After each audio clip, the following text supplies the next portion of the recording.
1995년 6월 6일 5층에서 서울고등학교 1학년 김대현 군이 투신합니다. 그런데 온몸에 피투성이가 되었지만 살아 있었어요. 왜냐하면 자동차 위로 떨어졌거든요. 그래서 다시 계단 위로 올라갑니다. 그리고 옥상 위로 올라가서 또 한 번 투신합니다. 2번. 아니 보통 조금만 다쳐도 그 고통 때문에 살아야 되겠다 이런 생각할 텐데 왜 2번을 떨어졌을까요? 살아있는 게 더 고통스럽기 때문이죠. 뭐 피해자가 호구가 있어. 다 이유가 있겠지. 하지만 김대현 군의 아버지는 삼성에 근무하는 엘리트맨이었고 본인은 줄곧 반장을 역임했던 우수한 학생이었어요. 2011년 12월 20일 대구 덕원중학교 2학년 권승민 군은 7층 옥상에서 투신합니다. 엘리베이터를 타고 가요. 한 5층쯤에서 털썩 주저앉더니 마구 울어요. 왜 울까요? 본인이 이제 조금 후면 생을 달리한다는 걸 알고 있는 거죠. 그러니까 만감이 교차하는 거예요. 그래서 마구 앉아서 우는 거죠. 유서를 쓰고 저렇게 엘리베이터를 타고 투신합니다. 저 친구도 분명히 뭐 특징이 있을 거야, 호구일 거야 라고 생각할지 모르지만 피해자 부모 모두 교사였고 전혀 예상치 못했대요. 물론 호구도 있을 수 있습니다. 그러나 제가 연구소에서 상담하면서 느끼는 건 그 부모가 모르는 경우가 상당히 많다라는 거예요. 아까 김대현 군의 투신은 김영삼 정부에서 처음으로 학교폭력에 대한 종합대책을 발표한 계기가 됐고요.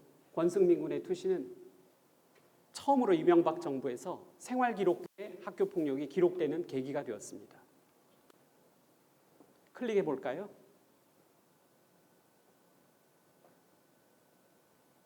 여자분당 인천 홍생일대 축선수는 이재용과 이다영 자매였습니다. 이들이 학창시절 학교폭력 가해자였다는 보도가 2021년 초 보도되었습니다. 이들은 흉기 협박, 금품 발치, 절도, 폭언, 외압, 집단 얼차려로 피해자들을 괴롭혔습니다. 나아가 팀원들 앞에서 애들이 가혹행위 강제가 다니고 도둑을 못다운 감독에게 폭행을 하게 하는 등도 폭로되었습니다. 거기다가 피해자들의 나이도 중학생으로 매우 어려서 충격적이었습니다. 또한 이 자매의 학교폭력은 이미 초등학교 때부터 시작되었다는 것이 2차 제보에 의해 밝혀졌습니다. 이로 인해 두 선수는 국내 배구 경기 참여가 무기한 금지되었고 국가대표 무기한 출전 금지, 은퇴 후에도 배구 지도자 자격 무기한 박탈의 중징계를 받았습니다. 배구협회는 이재용, 이다영 자매의 어머니이자 과거 배구 선수였던 김경희에게 수여한 장한 어버이스를 취소하기로 했습니다. 김경희의 자녀 이재용, 이다영 자매가 학창시절부터 동료 선수들에게 폭력을 가해왔다는 이유입니다. 심지어 이 과정에서 김경희가 부적절한 영향력을 행사해왔다는 피해자들의 일관된 증언 역시 취소에 중요한 사유를 보입니다. 이후 세명은 입장문을 내서 이재용과 이다영의 선수 등록을 해명하려고 했지만 이에 항의하는 트럭 시위와 언론 보도가 빗발치자 갑자기 입장문 발표를 취소했습니다. 2021년 10월 중순 쌍둥이 자매는 그리스 배구 선수 이적을 위해 출국했습니다. 이재용 2022년 16년 후 부상으로 국내에 들어왔습니다. 이다영 루마니아 선수 생활을 거쳐 금년 8월 프랑스 볼레로로 이적했습니다. 그러나 피해자들은 성인이 되어서도 악몽과 우울증에 시달리고 있습니다. 정신과 치료를 받고 있기도 하며 그 가족 또한 고통을 겪고 있습니다.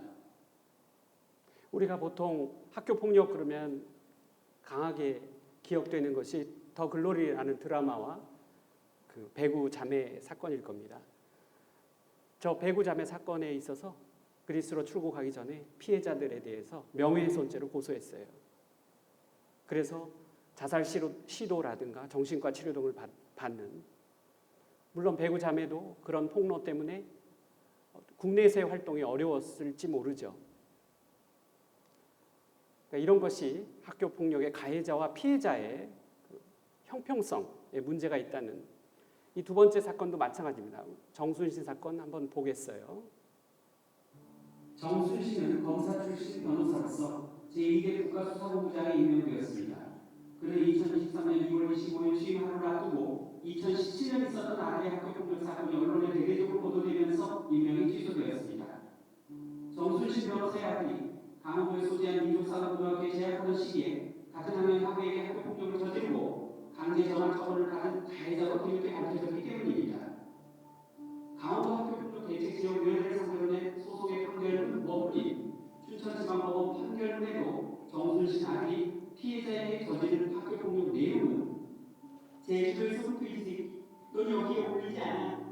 같은 언어폭력과 함께 이루어졌으며 후배들이 모인 장소에서 돼지는 가만히 있어 라는 말을 꺼내 공개적으로 피해자에게 모욕하고 망신을 주는 방식으로 행해졌습니다. 당시 정순신은 피해자에 대한 사과보다 가해자의 아들의 잘못을 줄이는 데 주력했습니다. 자신의 법적 전문성을 적극 활용하여 학교폭력을 저지른 본인의 아들을 감싸버리며 물리적으로 때리는 게 있으면 결국의 여지가 없겠지만 언어적 폭력이 맥락이 중요한 것 같다. 비군같이 제기려 했던 취지로 주장했고 오히려 원하지 않는 기숙사방에 배치하는 것이 제도적 폭력이다 라는 주장을 했습니다. 정순신 아들도 반성 없이 피해자가 부담스러웠다. 장례를 기억이 잘 안 난다. 등의 말로 본인의 가해 사실을 인정하지 않았습니다.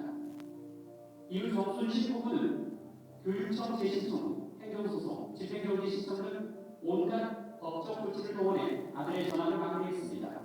정순신은 대법원까지 소송을 끌고 갔고 이 학생은 정순신 아들에게 8개월간 피해를 당한 뒤 다시 대법원 소송까지 2년여를 그 결과에 더 매달려야 했습니다. 피해자는 극심한 우울과 정신적 고통으로 30% 안에 들면 노교대신이 학사교육을 가릴 정도로 떨어졌습니다. 외상 스트레스 장애와 공황 장애로 자살 위험 진단을 받은 뒤 실제로 자살을 시도한 적도 있었습니다. 정순신 아들은 서울대에 진학한다면 민사고에서 피해를 당한 2명의 피해자는 대학 진학을 하지 못했거나 중도 전학한 사실이 확인됐습니다. 학교폭력 피해자는 학폭이 시작해서 피해를 당했는데 학폭 심의 과정에서도 피해와 시달림을 당해야 했고 결과도 피해 회복이 되지 않는 불공정이 그 결말이었습니다. 자, 이 과정에서 정순신 검사죠. 지방법원, 고등법원, 대법원까지 2년 8개월 동안에 정순신의 직업이 무엇이었느냐. 대전지검 홍성지청 검사장이었어요. 가해자를 처벌해야 되는 걸 국가적 임무로 맡고 있는 사람이었죠. 또 한 번 이동해서 서울중앙지검 인권감독관이었어요. 피해자를 적극 보호하라는 국가의 사명을 띤 그런 임무였죠. 우리 앞선 배구자매 사건이라든가 정순신 사건을 보면 이것이 기울어진 운동장이 아닌가라는 생각이 듭니다. 자, 굉장히 자극적이라고 그랬으니까 지금 생방송한다니까 지나갈게요. 이것도 우리 보면 촉법소년이 처벌되지 않는다라고 하는데 물론 처벌은 아니지만 장기 2년 이내에 소년원 송치 처분이 가능합니다. 그래서 우리 중학교 1학년까지 만 14세 미만, 즉 13세까지 처벌되지 않는다라고 착각을 하는데 사실 소년원에 2년 동안 있으면 그게 처벌이 안 된다 이렇게 생각하는 건 좀 잘못된 거죠. 그래서 사실 잘못 우리가 알고 있는, 그래서 방송에서 법무부 장관도 촉법소년 연령을 인하해야 된다라고 하는데 사실 14세 이상, 즉 중학교 2학년 이상이 범죄를 저지르면 범죄 소년이라 해서 소년원에도 갈 수 있고 소년교도소에도 갈 수 있어요. 우리가 소위 말하는 처벌은 소년교도소를 얘기합니다. 근데 소년교도소에 갈 확률은 1%가 안 돼요. 전체 소년 범죄 사건 중에. 그러니까 범죄 소년도 사실 소년교도소 또는 뭐 벌금 등의 처벌이 거의 약한데 하물며 촉법소년 연령을 인하한다고 크게 될 일은 아닙니다. 전 오히려 이런 주장을 하고 있어요. 범법소년의 연령을 인하하는 것은 어떤가? 우리 앞서 보진 않았지만 김승희 전 의전 비서관 딸이 초등학교 3학년입니다. 초등학교 2학년 후배를 플라스틱 피리로 눈 주위를 때려서 전치 9주의 상해를 입혀요. 그런데 아무런 보호 처분이나 형사 처벌이 할 수 없는 나이입니다. 초등학교 3학년까지는 범법소년이라 해서 민사배상만 있을 뿐이지 아무런 것도 할 수 없어요. 즉 국가적 개입이 안 된다고요. 초등학교 1, 2, 3학년이 학교에서 범죄 또는 폭력을 저지르면 학교 폭력으로 생기부에 기록된다든가 어떤 제재가 가해질 수 있는데 경찰이나 검찰이나는 전혀 개입할 수가 없어요, 국가에서. 그래서 범법소년의 나이를 낮추는 것이 어떤가, 초등학교 1학년까지. 국가적 개입, 예컨대 뭐 보호관찰 처분을 한다든가 또는 사회봉사 명령을 한다든가 이런 걸 다양한 활동을 다양한 제재를 할 수 있는 게 범법소년이거든요. 그래서 촉법소년 초등학교 4학년, 만 10세 미만은 범법소년이라고 한다라는 거예요. 다른 나라 같은 경우는 미국 같은 경우는 7세예요. 자, 학교 폭력은 늘어나고 있을까요? 라는 질문이 있는데 사실 한 두세 달 전까지만 해도 늘어나지 않았어요. 근데 최근에 급격히 늘어나는 양상이 보이고 있습니다. 제가 지난번에 포항에 왔었을 때 늘어나고 있을 거예요. 그러니까 늘어나요 다들 답해서 제가 늘어나지는 않고 옛날 거를 회복하고 있습니다라는 표현을 했어요. 왜냐하면 코로나19로 워낙 줄었었거든요. 2020년 봐요. 8천 건이죠. 2018년이나 2017년은 3만 건이 넘잖아요. 근데 2022년 작년에도 2만 3천 건이에요. 그래서 올해 지금 3만 건이 회복됐어요. 근데 그 지금 속도를 보면 겨울까지 해서 넘어설 것 같아서 지금 늘어날까요가 지금 제가 그동안은 지난달까지는 회복됐습니다라고 하는데 이제는 늘어났다라는 표현을 막 쓸 수 있을 정도로 지금 다시 많아지고 있습니다. 더욱더 놀라운 것은 이 학교 폭력에 있어서의 어떤 자살률, 청소년 자살률, 우리 성인 자살률도 OECD 1위라고 하잖아요. 청소년 자살률도 OECD 중간 평가 이상이 되는데 청소년 자살률이 2015년 10만 명당 1.4명이었는데 2020년에 2.5, 2021년에 2.7 이렇게 거의 2배 가까이 늘었어요. 청소년 자살률. 10만 명당 뭐 두세 명? 뭐 많지 않네 이렇게 생각되는데 이거를 전체 인구로 따지면 우리 5천만 인구 중에 청소년들이 1년에 몇 명이 자살하느냐? 250명이 자살합니다. 어마어마한 숫자죠. 250명. 하루 이틀을 못 버티고 한 명씩 극단적 선택을 한다는.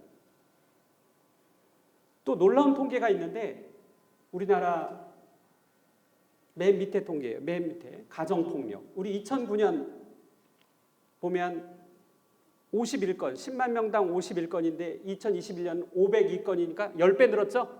가정폭력이 10배 늘어난다. 10만 명당 500건 정도의 가정폭력. 엄청 많이 때린다라는 거예요. 부모가 자식을 때린다. 가정폭력. 이렇게 많이 신고되고 있습니다.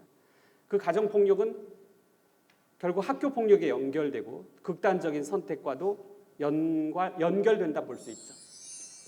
우리가 보통 학교폭력 그러면 행정일까요? 사법일까요?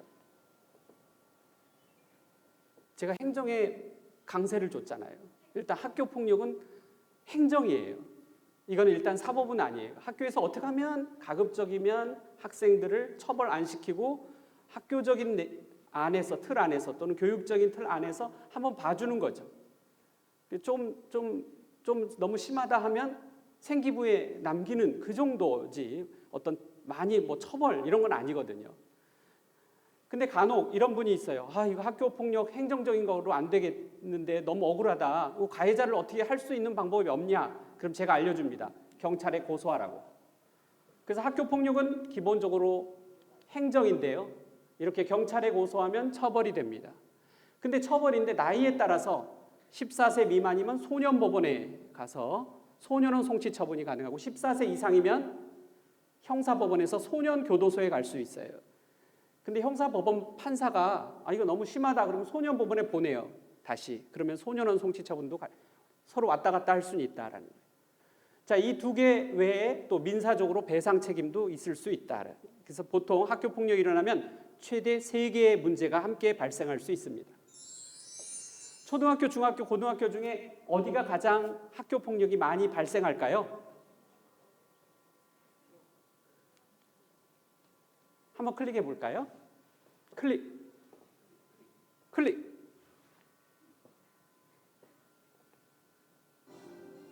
뉴스를 TV로 보는 시간 뉴스와 얘기입니다.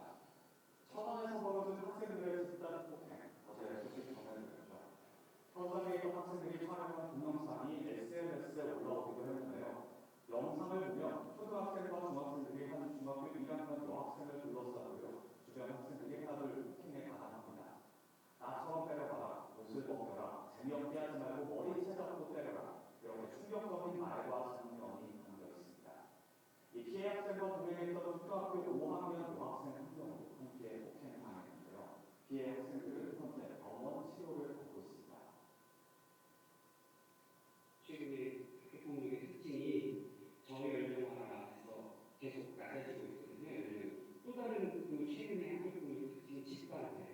이번에 보면 막 30명이 그룹으로 몰려다니면서 지금 한두 명의 학생을 폭행한 사건이잖아요. 최근에 학교 폭력의 특징이 아주 가장 대표적인 현상으로 일어난 사건이 아닌가 생각돼요. 제가 학교 폭력의 특징이 저연령화라고 그랬죠. 제가 학교 다닐 때는 중학교 1, 2학년이었는데 지금은 초등학교, 그것도 6학년, 5학년 내려가서 작년에는 4학년이 가장 많이 학교 폭력이 발생하고 있어요. 그걸 저연령화라고 하죠. 또한 집단화, 원래 청소년 범죄의 특징이 집단화이죠. 근데 연령이 낮을수록 집단화 규모가 커집니다. 어떤 행동에 있어서 합리성, 객관성이 결여되면 몰려서 따라서 하게 되는 게 보통 일반적인 현상이에요.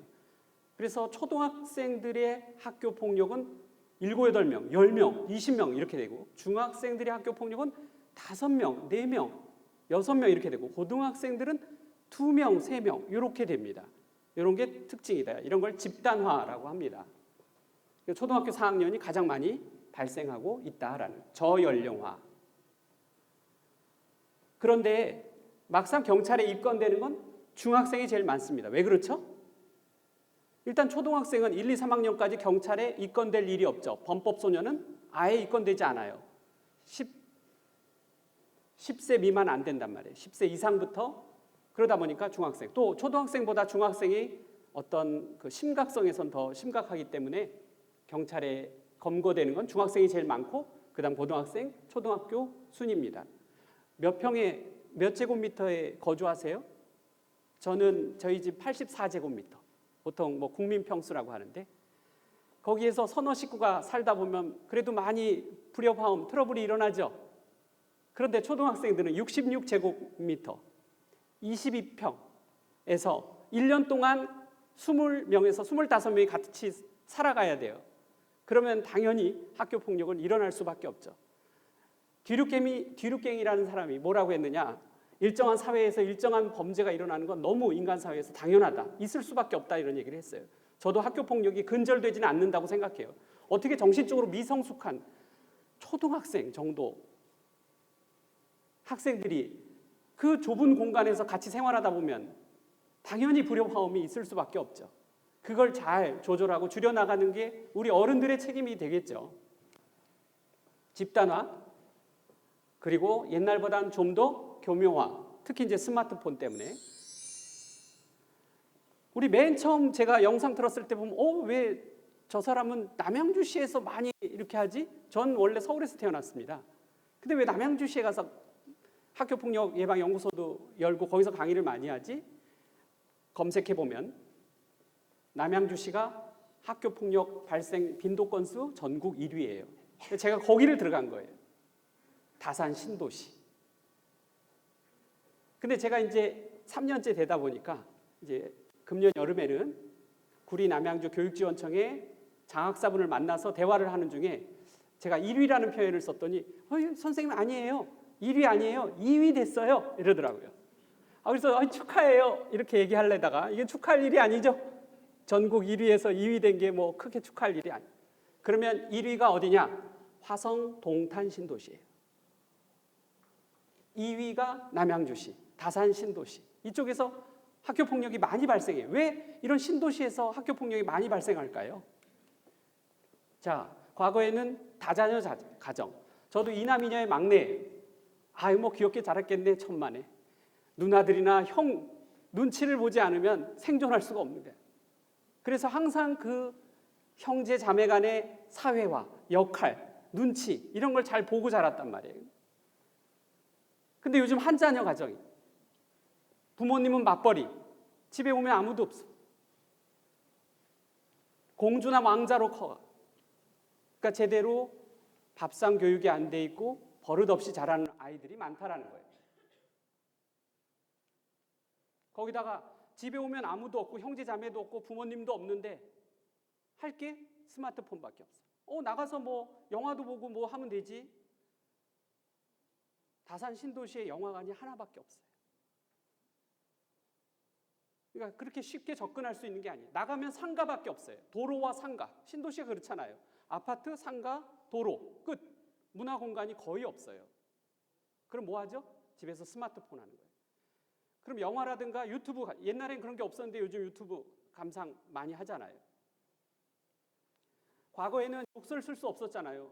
저는 이제 미국에서 5년, 중국에서 7년, 이제 독일에서 1년 있다가 돌아왔는데 영화들이 너무 욕설, 자극적인 게 너무 많은 거예요. 성인들도 그렇게 당황스러운데 초등학생들이 그걸 보면 얼마나 당황스러울까. 특히 유튜브. 여러분 유튜브 중에 밤늦게 보다 보면 뭐가 있냐면 뭐 중고등학생 막 싸우는데 막 성인이 개입되고 욕설하고 아주 자극적인 것들이 나와요. 생방송으로. 그리고 왼쪽에 화면에 댓글들이 엄청 빠른 속도로 막 올라가요. 그래서 막 별풍선 주고 막 하면서 막 하는 게 나와요. 그러면 초등학생들이 그걸 보면 어떤 생각을 하냐면 이거 올려도 되나 봐. 나도 이거 올리면 돈도 많이 벌 수 있는데. 아까 천안 초등학교 30명 집단 폭행 사건이 있죠. 그거 생생하게 찍어서 올렸어요. 그러니까 막 열광한단 말이에요. 그러니까 이런 현상들이 다 뭐 때문에 비롯된 것이다? 스마트폰. 그런 교육도 안 돼 있고. 학교 폭력의 원인은 무엇일까요? 1번 장난삼아, 2번 피해 학생이 가해를 유발해서, 3번 화가 나서, 4번 스트레스. 어떻게 알았어요? 잘했어요. 장난삼아. 이 장난이 34%, 이유 없음이 18%, 합치면 52%. 과반수 이상이 뚜렷한 어떤 이유, 목적, 고의가 없이 학교 폭력이 일어나요. 그런데 성인들의 범죄 원인은 돈, 성, 분노. 여기에 다 잡혀 있어요. 지금 학생들과 성인들의 범죄 원인이 다르죠. 따라서 우리는 해법도 달리해야 할 거예요. 학교 폭력이 발생하면 현재로는 자체 전담기구에서 책임교사가 담당하게 돼 있어요. 근데 우리 엊그제 우리 당정협의회에서 발표한 건 앞으로 학교 폭력 전담 조사관을 2,800명 선정해서 학교마다 그 조사관이 10개 학교를 담당한 다음에 학교 폭력이 발생하면 그대로 가서 조사를 맡겠다. 그래서 문제가 크면 교육지원청에 학교폭력 대책 심의를 하든가, 그렇지 않으면 학교폭력 대책 심의위원회가 열리는 교육지원청에서 학교폭력을 담당하게 되겠죠. 그러면 교육지원청에서의 학교폭력 대책 심의위원회 10에서 50인 이내인데 워낙 학교폭력이 많다 보니까 이거를 잘게 쪼개요. 소위원회로. 우리 남양주만 해도 여기에 10개 위원회가 있어요. 50명을 5명씩 쪼개. 그래갖고 소위원회를 만들어요. 그래도 2-3달 걸려요. 학교 폭력이 워낙 많으니까 1년에 1,000건 발생하거든요. 보통 가해자에 대한 처분이 내려지는 경우가 많이 있죠. 1호 처분부터 9호 처분까지. 그래서 1호 서면 사과부터 해서 9호 퇴학 처분까지 있다. 근데 이 처분 자체가 중요한 게 아니라 이게 생활기록부에 담기죠. 그래서 혹시 대학교 진학할 때는 문제가 될 수 있다라는 거예요. 근데 보통 대책심의위원회에서 저 가해 학생 나쁘네, 퇴학해야 되겠다, 전학시켜야 되겠다, 이런 게 아니라 객관적인 점수를 만듭니다. 그래서 그 점수에 따라서 처분을 하게 돼 있어요. 심각성, 지속성, 고의성, 반성 정도, 화해 정도, 이 5가지의 지표를 만든 다음에 이번 학폭 사건이 되게 심각하다 그러면 4점을 줘요. 별로 심각하지 않은 사건이야. 그럼 0점이나 1점을 줍니다. 이 학교 폭력은 저번에부터 해서 계속 여러 번 발생했어. 3번 이상 발생했어. 그럼 지속성이라고 보고 4점. 이번에 처음 발생했다 그러면 0점이나 1점. 이런 식으로 점수화합니다. 근데 여기 보면 반성 정도, 화해 정도가 있죠. 이건 학교 폭력 발생 이후의 일이에요. 학교 폭력이 발생했는데 가해자가 반성하고 있더라. 반성하고 있으면 점수를 0점 주는 거예요. 낮게 주는 거예요.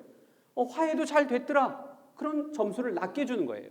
우리 직전에 어떤 사건 영상을 보셨냐면 바로 정순신 사건을 봤어요.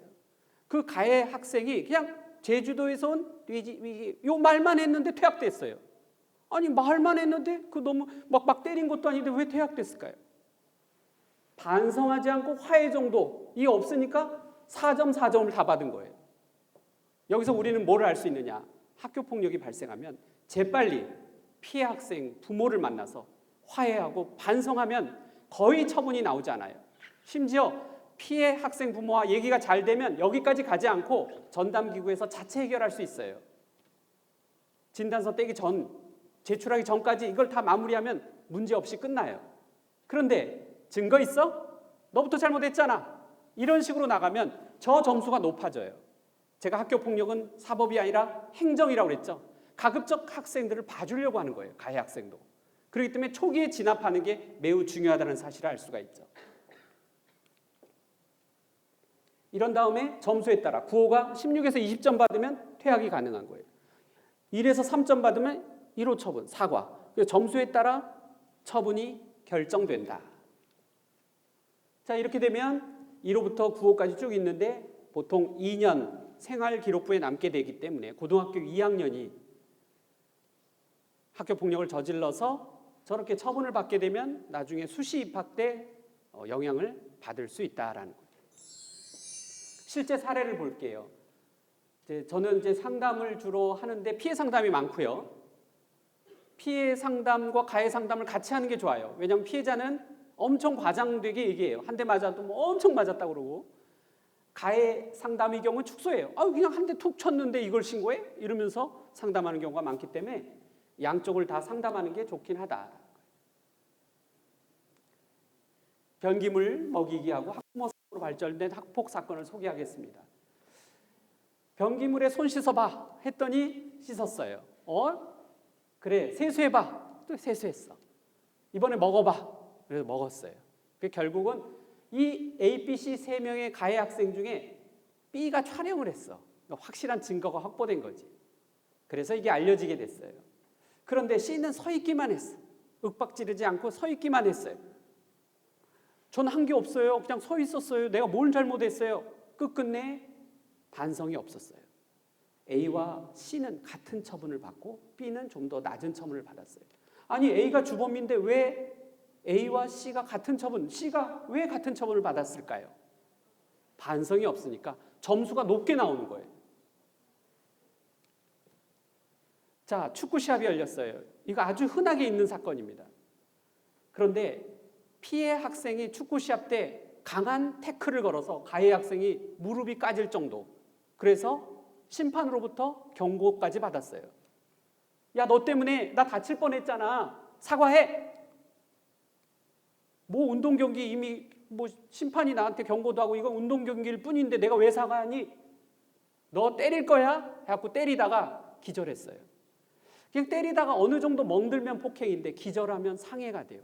일이 커집니다. 보호자가 화나겠죠.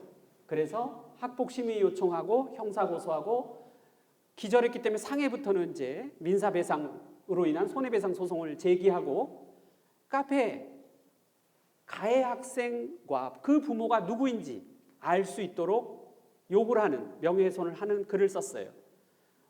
자기는 이제 나름대로 특정만 안 하면 된다고 생각했는데 누구나 알 수 있다라고 생각되면 그건 특정한 거나 마찬가지죠. 그랬더니 보호자가 그래? 명예훼손죄로 고소하고 가해 학생은 결국 2, 3호 처분을 받았는데 행정소송을 해서 변호사를 선임하고 행정소송 변호사, 저쪽은 형사고소, 형사변호사, 민사변호사 이렇게까지 된 상태에서 저에게 이 문제를 가지고 왔어요. 더욱더 놀라운 것은 이 두 가정이 같은 아파트 단지 위아래로 살아요. 정말 해결하기 힘들어요. 매일 봐야 돼. 화해하면 좋은데 서로 얽혀 있어요. 그래서 요즘은 어떠냐? 너가 먼저 이사 가라. 그러면 다 없던 일로 하겠다. 너가 이사 가라. 이런 상태예요. 그러는 사이에 그 자녀들은 손잡고 다녀요. 부모 싸움이 된 거야. 이런 사건이 엄청 많아요. 부모 싸움이 돼버렸어. 아이들은 벌써 화해했는데 잊어버려요. 불이 날 때 연기가 나듯 학교폭력도 그 징후가 있습니다. 자녀가 안경이 깨져오거나 상처가 나거나 옷이 찢어지거나 일기장에 자살이란 단어가 쓰여지거나 컴퓨터 히스토리에 검색을 했거나 용돈을 이번 달 유난히 많이 쓰거나 이거 다 징후란 말이에요. 대표적으로 요 말 하면 이거 의심해야 돼요. 확실히. 제일 많이 하는 말이 뭐냐? 학교폭력이 발생하면 이 말 합니다. 엄마 나 학교 학원 옮기면 안 될까? 이게 제일 많아요. 50% 이상. 이거 뭔가 문제가 있는 거예요. 거기 가기 싫은 거예요. 왜 가기 싫을까요? 문제가 있으니까. 그 다음 많이 나오는 게 아빠 오늘 나 배가 아파. 물론 진짜 배가 아플 수 있어요.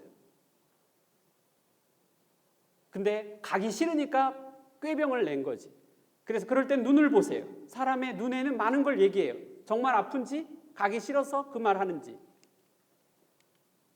그 친구 나쁜 애인 것 같아. 가해자를 지목하거나 별일 아니야. 또는 내 휴대폰 만지지 마요라는 건 그 휴대폰에서 문제가 생기는 거예요. 어떻게 하면 호구가 되지 않는가, 피해자가 되지 않는가, 피해 학생이 되지 않는가, 또는 가해 학생이 되지 않는가의 방법을 알아봅시다. 우리 초등학생들은 장난. 아까 제가 학교 폭력 1위가 뭐라고 그랬어요? 장난. 장난칠 때는 먼저 상호 동의를 하고 장난치도록 교육을 시켜야 됩니다. 의견을 물어봐요. 너 장난 너가 허락했잖아. 근데 왜 이걸 갖고 그런다고 그래? 이러면 할 말이 없거든요. 왜냐하면 학생들도 자기 나름대로의 정의가 있어요. 정의감이 있다고. 얘가 허락했는데. 보세요. 권투할 때 원래 다른 사람을 때리면 안 되죠. 근데 권투 선수는 어때요? 때리잖아요. 상해도 입히잖아요. 그래도 아무 문제가 없어요. 왜 그렇죠? 서로 사전에 동의했기 때문에. 마찬가지입니다. 먼저 동의하고 장난치면 괜찮은데 나는 공부하고 있는데 갑자기 장난쳐요. 화가 나요? 나죠. 그러니까 신고하는 거예요. 그래서 너 친구하고 장난칠 때 먼저 장난쳐도 되냐고 물어봐. 이렇게 교육을 시키라고요. 자, 친구의 장난이나 비아냥, 대화에 상처를 받았을 때는 명백히 자신의 감정을 표현하는 게 중요합니다. 싫어, 이렇게. 근데 그래도 계속 반응이 뭐 그렇게 크지 않으면 계속 장난치는 학생이 있죠. 그럴 경우는 한번 크게 다른 학생이 다 들리도록 큰 소리로 얘기하도록 교육시킵니다. 싫어! 다 들었죠? 우리 반 학급도 다 들었어. 이 친구가 나를 괴롭힌 걸 다 알아. 우리가 보통 청소년들은 학교 폭력이 있을 때 증거 수집이 안 됩니다. 그런데 매우 유력한 증거가 있어요. 바로 친구들, 그부들의 증언이에요. 그걸 써주면 많은 친구들이 듣잖아요. 그러면 얘는 이 친구를 계속 괴롭혔다라는 중요한 증거가 되거든요. 그래서 저렇게 명백히 표현하고 큰 소리치기. 학교 폭력이 일어나면 우리는 가해자에 집중하는데 사실 피해자가 가장 중요합니다. 피해자는 지금 제정신이 아니거든요. 우리 교통사고 나도 어쩔 줄 모르잖아요. 마음을 가다듬어야 되는데. 그러면 내가 어떤 교통사고에 어떤 피해 사실이 있는지를 확인해야 되잖아요. 그런 것처럼 학교 폭력이 일어나면 먼저 정확하게 어떤 피해를 당했는지 그리고 피해 학생이 어떤 감정 상태인지를 확인해야 돼요. 그런 다음에 내가 해결해 줄게. 걱정 마. 용기를 주고 이렇게 전문기관에 117입니다. 대표적인. 오늘 제가 있는 명함 다 드렸죠? 그냥 드린 게 아닙니다. 거기에 제 연락처가 있는데 여러분 여기서 머니까 전화로 언제든지 상담할 수 있어요. 무슨 일이 발생하면 저한테 전화하시면 됩니다. 제가 오늘의 빅 하이라이트, 학교폭력 예방 대책 10가지를 소개하고자 합니다. 자, 우리 청소년들이 누구 말을 가장 잘 들을까요? 객관식으로 할게요. 1번 부모님, 2번 담임 선생님, 3번 친구, 4번 연예인. 어떻게 알았어요? 상상을 초월합니다. 여학생 같은 경우는 우리 ATS라고 할게요. ATS. 남학교 같은 경우에는 그레이, 핑크 이런 식으로 이런 아이돌에게 꽂힌단 말이에요. 그러면 이런 아이돌에게 녹음을 땁니다. 그런 다음에 등교 시간하고 점심시간에 틀어줘요. 여러분, 저는 ATS 멤버 정재준이야. 오늘 점심시간, 오늘 등교시간 친구한테 잘해줘야 돼. 오늘만큼은 학폭 안 돼. 이렇게 학교 방송에서 한 번만 틀어줘도 그 학교는 그날 학폭이 일어나지 않습니다. 정말이에요. 이걸 전국적으로 해봐요. 얼마나 학교 폭력이 많이 줄어드는지. 그래서 제가 이거 하려고 되게 애를 쓰는데 만나주질 않아요, 저를. 제가 이 녹음을 따고 싶은데 만나주질 않는 게 큰 문제예요. 그래서 제가 몇 분에게는 제 유튜브 구독을 해달라. 제가 좀 더 성장해야 그분이 저를 그래도 무게감 있게 보고 만나주면 제가 녹음을 따서 그 학교마다 제가 전달할 거거든요. 기본 멘트하고 학교 이름은 바꿔서 그 학교에 보내주면 되거든요.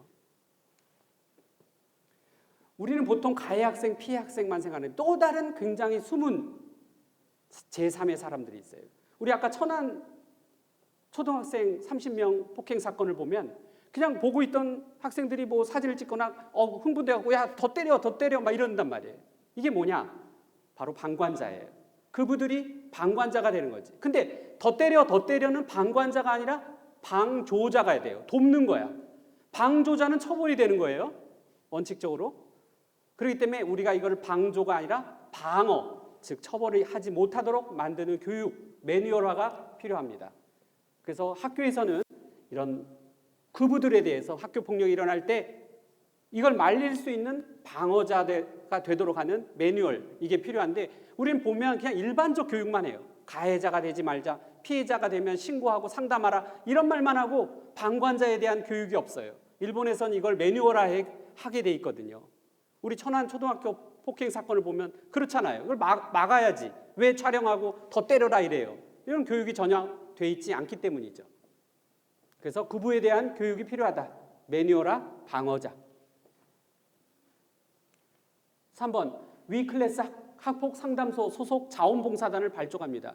대한민국의 초중고 67% 학교에서는 위클래스를 두고 있어요. 학폭 상담소죠. 거기에 상담교사를 배치해 놓고 있습니다. 그런데 거의 오지도 않고 상담 미미해요. 거기에 자원봉사단을 발족하는 거예요. 고학년, 2학년, 중학생이면 2학년, 3학년, 고등학생이면 2학년, 3학년 우수한 학생들을 중심으로 자원봉사단을 발족한 다음에 1, 2학년과 서로 매칭시켜요. 짝선배 활동이라고 하죠. 그래서 상담을 통해서 요즘 뭐 힘든 게 있는데 내 친구 중에 누가 나를 괴롭혀요. 선배한테 얘기하면 그걸로 학폭 상담소 상담교사한테도 보고하고 이런 유대관계를 통해서 학폭을 미연에 방지할 수 있다는 거예요. 또한 이렇게 자원봉사단에서 이렇게 들어와 있는 학생은 자원봉사 시간을 넣어주고 또 생기부에도 기록할 수 있게 된다면 학교 내에서 학폭 발생이 줄어들 수 있지 않을까라는 생각을 합니다. 학교 폭력에 대한 간접 경험을 느끼게 하라. 우리 초등학교 같은 경우는 쉬는 시간 땡 치면 복도나 뒤에 앉아서 계속 카드 게임이라든가 뭘 이렇게 놀더라고요, 계속. 근데 그때 이걸 사용하면 좋을 것 같아요. 학교 폭력 예방 카드 게임. 이거 뒷면을 보면 학교 폭력 발생 예방에 관한 또는 그 게임에 관한 룰을 하면서 학교 폭력 발생 예방할 수 있도록 자세한 내용들이 적지 않게 쓰여 있어요. 굉장한 도움이 된다고 생각합니다. 가격도 19,800원밖에 안 돼요. 그러니까 뭐 학교에 가서 뭘 이렇게 사주고 빵 사주고 이런 거보다 이거 하나 이거 구비된 학교 거의 없어요. 그래서 이런 거 배치하면 어떨까? 실제로 핀란드에서는 왕따 체험 카드 놀이가 있는데 피해자 학생이 이게 분명히 그냥 놀이인데도 불구하고 피해 학생이 막 울어요. 그런 간접 체험을 한다면 앞으로 그런 예방에 도움이 될 거다라는 거죠. 학생 도움 제도. 여러분 군대 관심사병제도 들어봤죠? 이것처럼 학생 도움 제도라는 걸 만들어서 관심 학생 제도를 만들어서 담임 선생이 보면 이 학생 유난히 뭔가 피해를 당할 것 같아. 그러면 좀 학교 끝나고 난 다음에 상담을 물론 등록하거나 다른 학생들이 알지 못하도록 해야 돼요. 상담을 해주고 직접 필요하다라고 요구하면 그거는 긴급 학생 도움 학생으로 선정을 해서 돌봐줘야 됩니다. 담임 선생님이 한계가 있으면 연계를 시키는 거죠. 상담교사, 법사랑위원, 또 뭐 선도심사위원 또는 전문치료사가 개입하도록 하는 것, 이런 것이 바로 학생 도움 제도입니다. 이거 다 제가 만들어낸 거예요. 근데 이런 제도들을 제가 수업 시간에 학생들하고 뭐 이렇게 막 어떤 이론 교육하고 그런 게 아니에요. 난상 토론하는 거예요. 그래갖고 결국 단점 다 지적하고 빼고 괜찮은 거 이렇게 선정하는 거예요. 물론 학생들 아이디어도 있어요. 근데 제가 이거 쓴다고 허락 받았으니까 괜찮아요. 한번 클릭해 볼까요?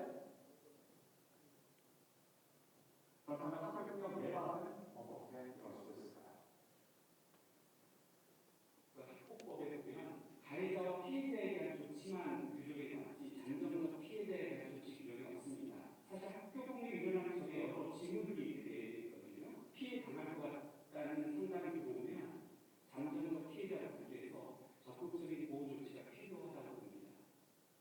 이게 학생 도움 제도, 관심 학생 제도가 되겠어요. 이것도 우리 학폭법에서는 전혀 없어요, 이게. 그러니까 잠재적으로 피해가 될 것 같은 학생을 선정해 가지고 뭐 비밀리에 이런 걸 보호하는 제도, 이런 것도 생각해 볼 수 있다는 거예요. 6번은 학생과 학교 전담 경찰관의 단축키 연결. 우리 학교마다 다 SPO가 있죠. 그런데 SPO 학교 전담 경찰관하고 이렇게 우리 자녀가 만나거나 연락하거나 이런 거 본 적 있는 분이 있어요, 없어요? 거의 없단 말이에요. 제가 SPO 우리 남양주의 SPO 분하고 상담하는데 금년에 학생하고 직접 통화한 사람이 있냐니까 한 명도 없대요. 이게 말이 되냐고. SPO인데. 그래서 모든 학교는 SPO가 있습니다. 그리고 휴대폰이 노출되게 돼 있어요. 아예 0번으로 단축키 입력시켜버려. 그럼 필요할 때 꾹 누르면 SPO에게 연락이 가는 거야. 그래서 제가 그렇게 해도 되냐고 그러니까 된대. 자기 임무니까 해도 된대. 그래서 이거 괜찮겠다. 설사 통화가 되지 통화를 직접 못 하더라도 언제나 내가 통화할 수 있다. 그리고 나의 학교의 SPO다라는 자부심이 있잖아요. 이것도 좋은 방법일 것 같다. 제가 이제 봄학기 때는 이제 사범대학교 교육학과 학생이니까 대학생들이 이제 교원 실습 나가요. 이번 봄에는 윤리학과 학생이 이제 선생님이 교원 실습 나가서 제가 무슨 공자니 뭐 맹자니 뭐 해겔이니 이런 거 윤리 교육하지 말고 좀 학교 폭력 예방이라든가 에티켓 교육 좀 하고 오세요. 이렇게 그 교원 실습 나가는 학생한테 얘기를 했더니 단박에 거절당했어요. 그런 거 교육하면 학부모로부터 당장 항의가 들어와요. 시험에 안 나오면 절대 가르치면 안 됩니다. 이러는 거예요. 그래? 그러면 학교 폭력을 시험에 내면 되잖아. 학교 폭력 내용이 국어 시간에, 지문에 피해자를 방관하는 주인공 소설을 넣고, 영어 시간에 학교 폭력 내용의 영어 지문 독해를 넣고, 학교 폭력 예방의 실천 주제로 영문 에세이를 쓰게 하고, 윤리 시간에도 학교 폭력 가해자와 피해자를 다룬 그런 단원을 삽입하면 되잖아. 이런 생각을 하게 된 거예요. 도대체 우리가 배운 교과서에 학교 폭력을 다룬 내용이, 단원이 하나라도 있나요? 없단 말이에요. 있으면 관심을 갖게 되겠지. 왜? 시험에 나오니까. 우리 그푼이 있죠? 그푼들이 이래요. 경쟁을 심화시키는 거죠.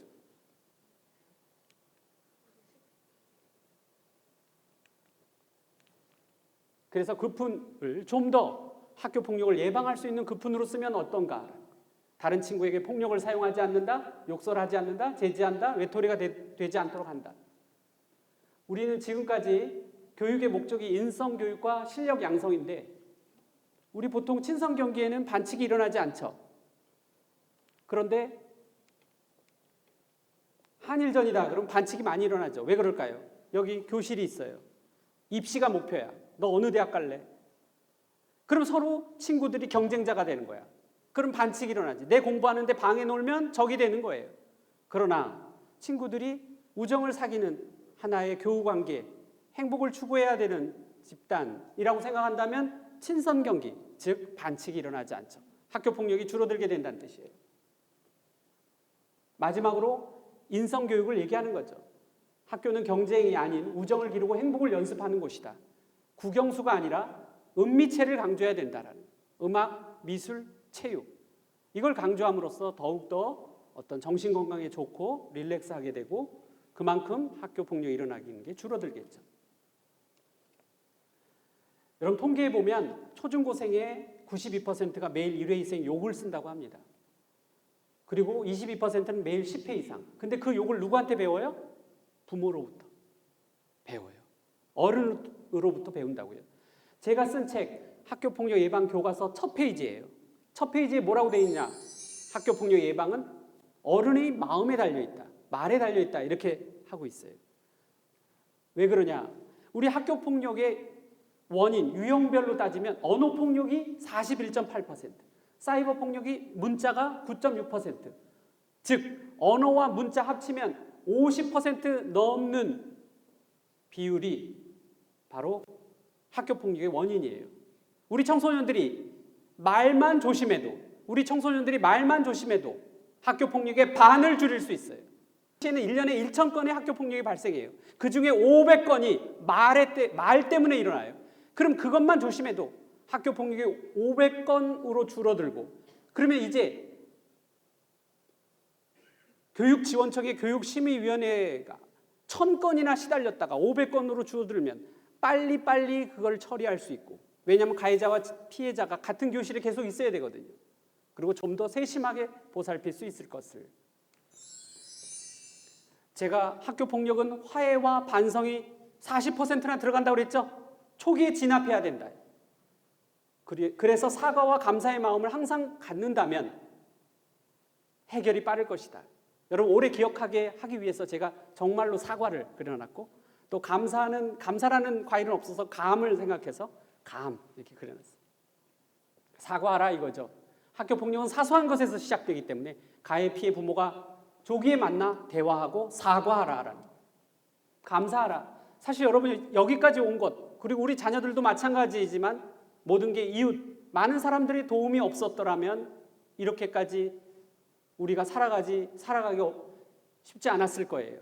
범사에 감사하라라는 거예요. 이런 감사의 마음만 갖는다면 모든 게 화날 일로 싸울 일이 없어요. 행복해질 것이다.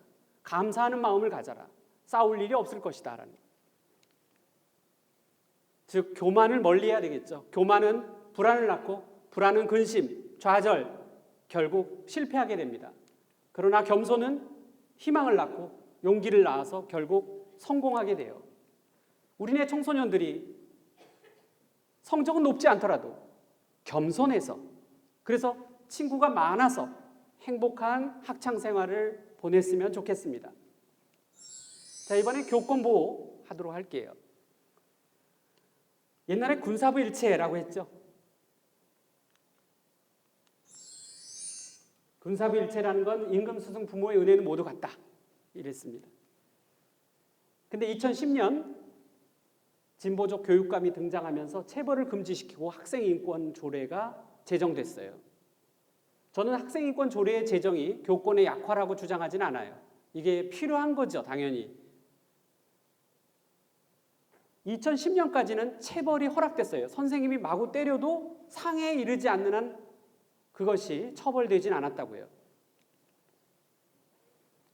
여기다가 2014년 아동복지법이 개정되면서 신체학대, 정서학대, 교육 소홀 처벌이 가능합니다. 교사들에 대한. 2015년에는 이제 교사들에 대한 선물 안 되고 기껏 허락되는 게 손편지나 카네이션 달아주는 거, 스승의 날 때. 왜 그러냐? 요즘은 교사 그러면 어떤 생각이 들어요? 워낙 사교육 학원이 발달돼 있고 사회적 인식이 추락되고, 아까 우리 교육장님 오셔갖고 뭐라고 했냐면, 교사 선생님들한테 존경은 할지 모르겠지만 뭐 존중은 해야 되겠죠, 이런 식으로 말씀하셨단 말이에요. 그거 한 15년 전, 20년 전엔 절대 표현할 수 없는 표현이에요. 선생님, 교사 그럼 무조건 존경해야 된다, 이런 강한 신념이 있었는데 지금은 모든 사람이 그렇게 한꺼풀 뒤로 사회적 인식이 약화됐다는 거예요. 교사에 대한. 왜 그럴까라는 거예요. 사회적 인식이 추락됐다라는, 사교육이 발달하고 인터넷 교육 정보가 넘쳐 흐르고 있다. 그래서 교사를 단순한 지식 전달 서비스업으로 생각하는 경우가 많다. 교사 스스로도 스승은 적고 학생은 많으나 제자는 없다라는 생각을 하게 됩니다. 그래서 악성 민원이 등장하고 교권이 추락하며 결국 극단적 선택을 한 게 요즘 더 부쩍 늘어나게 된 거죠. 여러분, 선생님들이 가장 스트레스로 생각하는 게 뭔지 아세요? 1. 과중한 업무, 수업 시간. 2. 과중한 행정 업무. 3번 학생들의 교권 침해. 4번 학부모의 악성 민원. 잘했어요. 4번입니다. 이걸 제일 괴로워해요, 다들. 그래서 학부모의 악성 민원이 제일 많은 그러니까 학교별로는 누구냐? 초등학생. 왜냐하면 초등학생의 의사 표현이 어려우니까 그 부모가 와서 교사들에게 민원을 제기하는 게, 정상적인 민원을 제기하는 건 아무 문제가 안 돼요. 그런데 이미 결론이 났는데 계속해서 반복적으로 여기에도 넣고 저기에도 넣고 다시 반복해서 넣고 이것도 안 되니까 전화 걸어서 왜 안 되냐고 하고, 이런 걸 악성 민원이라고 하지 정상적인 민원이 잘못됐다는 건 아니에요. 학생의 교권, 학생들은 누가 교권을 많이 침해하고 힘들게 하느냐? 중학생이 제일 힘들게 해요. 중학생은 대놓고 선생님한테 많은 욕설도 하는 경우도 있고 침해를 많이 합니다. 한번 클릭해 볼까요? 서희초 사건. 2023년 7월 서울시 서초구 서울초에 부임한 지 2년밖에 안 된 초등학교 1학년 담임 선생님이 극단적 선택을 하였습니다. 공인의 학생들, 학교폭력 피해자 학부모의 지속적인 악의적 민원질의가 바로 극단적 선택의 중요 원인으로 작용하였다고 합니다. 대한민국 현대사회의 각종 친구가 언론을 통해 외부에 노출되면서 보다 공정한 사회로 나아가는 과정이 있었습니다만 그동안 군대와 학교는 예외였습니다. 그러나 최근 군대에서도 폭력적 얼차려는 금지되었고 2010년 전부터는 학교도 체벌이 사라지고 또한 나아가 총지로 사라졌다 할 수 있습니다. 학교에서는 오히려 학생들의 인권이 강조되면서 교권을 추락했습니다. 이 사회의 교육이 지고 악성 민원 학부모가 바로 무너진 교권을 짓밟고 억누르며 자기 자식 지키기가 도를 더하자 그 결과 교사들의 극단적 선택이 나타나게 된 것입니다. 이렇게 무너진 교권의 근본적 원인은 그동안 전 근대적인 교사의 교육태도에 있었습니다. 이런 반성에서 전반적인 사회적 시각의 변화가 필요합니다. 그 첫 번째 우선순위는 아마도 교사의 학생에 대한 훈육권을 보장하는 것입니다. 아울러 아동복지법과 아동학대법의 개정인 것 같습니다. 이에 따른 교육보고시와 학교 규칙도 개정해야 될 것입니다. 교육부도 이에 적극 나서야 합니다. 서희초 사건은 대한민국 학교 개혁운동의 시발점이 될 것입니다. 감사합니다. 자, 우리 교사가 교권 보호에 가장 져야 된다고 생각하는 규정이 뭘까요? 학생 인권조례, 아동학대법, 초중등교육법, 4번 교원지휘법. 제가 깜빡 잊고 강세를 안 넣었는데 뭐일까요? 아동학대법입니다. 그래서 제가 실예를 보여드릴게요. 소유초 죽음. 자, 요거 볼게요. 자, 실제 있었던 사건입니다. A 교사는 2021년 5월 학생이 수학 시간에 시험지를 늦게 냈다는 이유로 왜 이렇게 시험지 늦게 내? 라고 소리를 지르면서 학생의 뺨에 손등을 대는 등 때린 게 아니라 이렇게 손등을 대는 등 신체적 또는 정서적 학대로 재판에 넘겨졌는데 춘천지법 형사 1단독 송조 부장판사는 아동학대 처벌 혐의로 벌금 700만 원을 선고하고 아동학대 치료 프로그램 40시간 이수를 명령했다. 시험지를 늦게 냈는데 왜 소리를 지르냐? 왜 밤에 이거 하느냐? 또 왜 보통 막 이렇게 수업 시간에 막 앉아 있지 못하고 소리 지르고 그러면 보통 선생님들이 어떻게 하냐면 너 밖에 나가 있어 그러거든요. 밖에 나가 있으면 바로 교육 소홀이 돼요. 아동학대법에 7조 교육 소홀 처벌받습니다. B 교사는 2022년 3월 6일 초등학교 3학년 담임교사로 재직하면서 선생님 머리 아프게 하지 마. 너 왜 자꾸 내 머리 아프게 하니?를 말을 반복적으로 해서 정신건강 발달에 해를 끼치는 등 정서학대 혐의로 넘겨져서 바로 벌금 700만 원을 선고받습니다. 요즘 이렇게 급식에서 이런 선생님이 있어요. 너 왜 이거 남겨? 아, 먹기 싫어요. 그럼 왜 펐어? 다 먹으란 말이야. 신고해요. 처벌된다. 먹기 싫은 걸 강제로 먹였다. 이렇게 해갖고 신고합니다. 전주의 한 초등학교 2학년 담임교사 A는 페트병을 가지고 놀며 소리를 내자 주의를 줬다. 그래서 이름표를 칠판에 옛날 이름으로 하면 반장이 떠든 사람 이름 적은 거예요. 이렇게 레드카 부분에 붙이고 방과 후에 빗자루로 청소를 시켰다. 그래서 이걸 아동복지법 위반 혐의로 경찰에 신고했는데 검찰은 죄가 있으나 한번 봐주겠다 하면서 기소유예 처분을 내려요.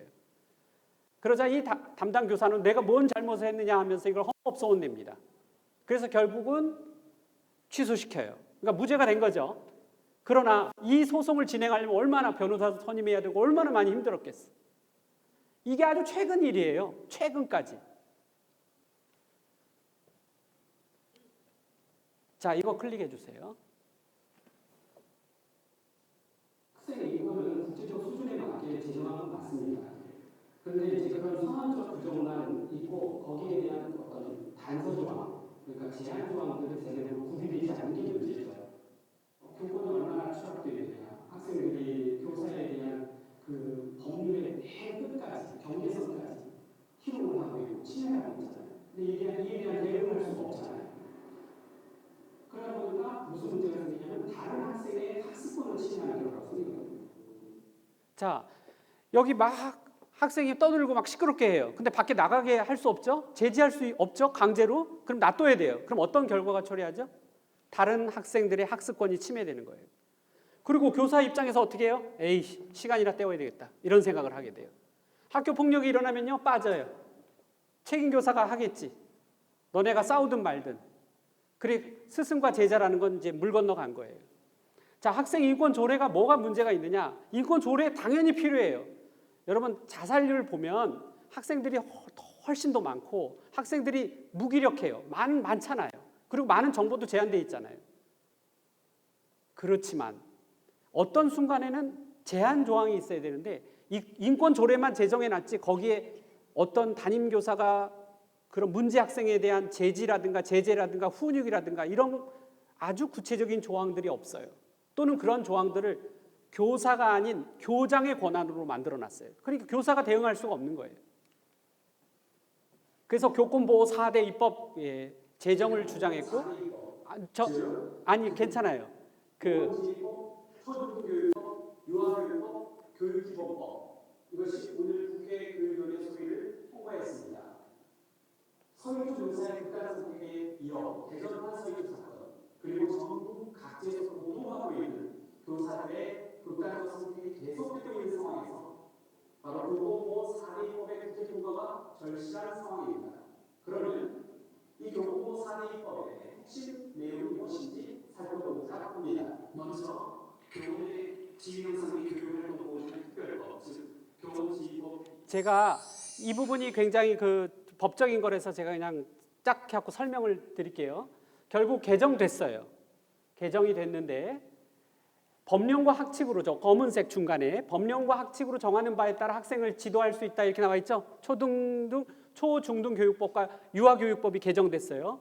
법령과 학칙으로 정하는 바에 따라 학생을 지도할 수 있고 이런 지도에 따라서 어떤 학생을 제지하면 예컨대 밖에 나가 있어.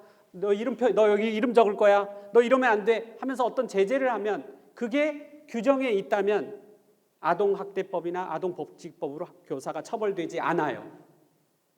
그럼 지금 제가 말씀드린 거 뭐가 전제가 돼야 되죠? 저런 거를 만들어야 돼요. 법령과 학칙으로. 그래서 학교는 학교대로 학칙을 만들고 지역 아동센터대로 어떤 규정을 만들고 유치원은 유치원대로 규정을 만들어주고 그 규정에 따라 얘기하면 된다고. 예컨대 여기 유치원이 있어요.